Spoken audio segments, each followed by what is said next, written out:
Le bien-être passe aussi par le fait de disposer d'un logement décent, un défi important notamment en Wallonie où il manque actuellement près de 40 000 logements rien que pour le public.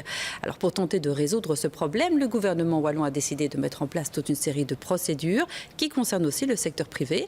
On parle ici de lutte contre les habitations inoccupées ou encore contre les discriminations. Les explications du Gango. 300 000 logements supplémentaires à l'horizon 2040. Le défi démographique à relever pour la Wallonie est tout simplement colossal.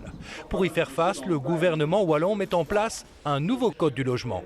Un catalogue de mesures qui vise d'abord à simplifier la création de logements sociaux. La trajectoire budgétaire de la région wallonne me donne, en tant que ministre du Logement, 25 millions supplémentaires par an à dater de 2017 jusqu'à la fin de la législature pour aider finalement, au-delà de la simplification des procédures et de la fluidification des procédures, pour aider à la rénovation et à la construction de bâtiments. Ça fera combien de logements publics en plus? Ça fera, au terme de la législature, 6 000 logements publics. Et cela semble largement insuffisant, d'autant que la demande de logements sociaux est actuellement estimée à 40 000. Il faudra donc compter en grosse partie sur le privé. Il faut aider les propriétaires. Il y a beaucoup de propriétaires qui aujourd'hui ont des biens qu'ils peuvent améliorer. Et donc on avait déjà pris des mesures pour l'isolation. On ajoute des mesures pour la rénovation et des mesures pour l'accès à la propriété. Ça, c'est un premier volet. Et le gouvernement wallon mise également sur l'épargne privée.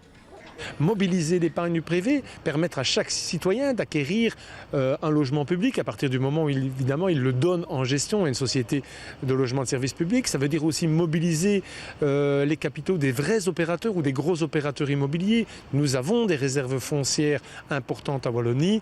On imagine des opérations par lesquelles on mettra à disposition ces réserves foncières d'entreprises qui construiront des logements. En contrepartie, ils rétrocéderont une partie de ces logements qui sera gérée selon les normes du public, c'est-à-dire avec des loyers modérés, voire relativement bas.